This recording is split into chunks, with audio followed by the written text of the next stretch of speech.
In many quarters, there is a desperate need in America today, in America this week, for a healthy dose of religious humility. There are too many people getting too much face time on television who claim exalted status for Christianity and who are demeaning other faith traditions, particularly that of Islam. And my friends, this has got to stop. The trigger for this latest wave of intolerance is media coverage, many of you have seen it, about a plan to build a Muslim community center 2 blocks from Ground Zero. The center will have a mosque, an auditorium, and a pool. It is modeled after YMCAs and Jewish community centers all across the country. For all I know, it's got locker rooms and childcare. Now, to be very clear here, reasonable, faithful, caring people can disagree about how they feel about this facility being built so close to Ground Zero. But that does not justify the wave of fear and suspicion that has washed over this country over the last 10 days. The media are now calling this a wave of Islamophobia that is sweeping across America. I saw a story this week on CNN about a minister in Gainesville, Florida, who has declared September 11th of this year Burn the Quran Day. Thank you for your reaction. That was mine. This guy is a minister at a non-denominational church called the Dove World Outreach Center.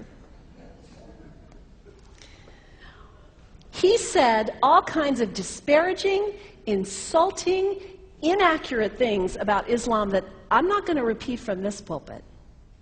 His message is about hate and fear, and I can assure you there is nothing in the Gospels, there is nothing in the teaching of Jesus Christ that says anything about burning the holy texts of other traditions. It is not there. The proposed burning of the Quran is obscene.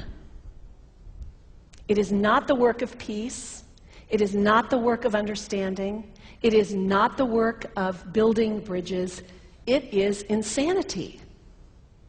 Now, the good news is there are a lot of groups, a lot of churches, even the National Association of Evangelicals, who are condemning this action and urging the church to cancel their event.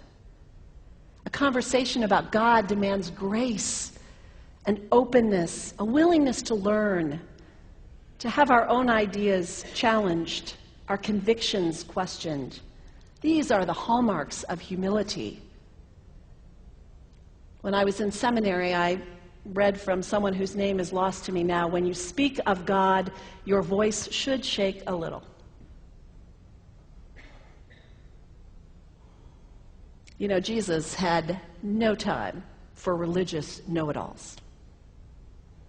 He saved some of his harshest criticism for church leaders, for the Pharisees, the religious leaders who were so certain about who was out and who was in, who was holy and unholy, clean and unclean. Jesus was forever taking all this religious certainty and turning it on its head.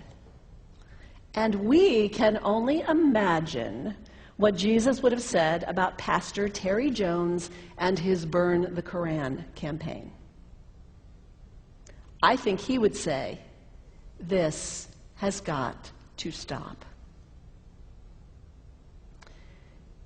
Followers of Islam believe that the Quran is a collection of revelations received by the Prophet Muhammad from God about 1400 years ago. They believe that Muhammad was the last of a series of prophets and teachers and messengers that included Adam, Moses, Jesus, Abraham, all names revered by us as well. The word Islam means peaceful surrender to the will of God. The Quran was written at a time when the Muslim people were being driven from their homes, persecuted, and killed. The Old Testament was written at a time when Jewish people were being driven from their homes, persecuted, and killed. And religious scholars will tell you that most holy scriptures have stories of war and violence in them. Throughout history, most faiths have used these texts to justify violence. And if there's anyone in this room at this moment who's thinking that I've got it wrong, after church today, pull out your Bible and look up Psalm 137. And you'll see that our own text has passages that can make us uncomfortable. But also, like the Bible, the predominant message of the Quran is of peace and care and loving God, justice, care for the neighbor, care for the stranger.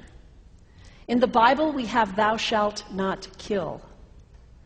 In the Quran, we have whoever kills another, surely he is killing all of humanity. And whoever saves the life of another, surely he saves the lives of all humanity. These are words of peace, words of faith, words that could save the world if we would take them to heart. The second thing you can do, the next time someone sends you one of those emails demonizing Islam, delete it. Don't forward it. Don't participate in the stereotyping. Don't give in to your fear. It's okay to be a little afraid. We all have those emotions. Just don't give in to it. Don't sign on for it. Don't focus on this tiny group of extremists who commit acts of violence. Focus on the hundreds of millions of Muslim people in the world who are people of faith, whose priorities and concerns and families are not so different from your own.